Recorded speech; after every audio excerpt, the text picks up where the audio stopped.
Hello everybody. Today we're going to talk about how to add a DKIM record in Postmark.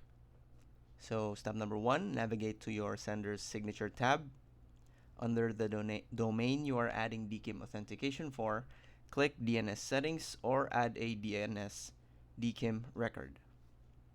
A DKIM record will be shown that needs to be added to your DNS as a TXT record.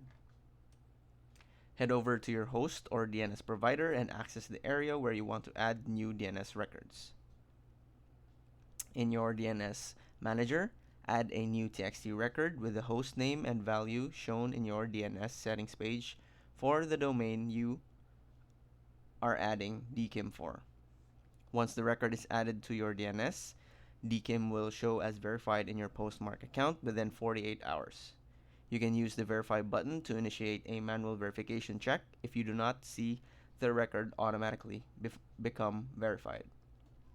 After the DKIM record is verified, we will begin signing emails sent through Postmark using this domain with DKIM. That's it. Thanks for watching.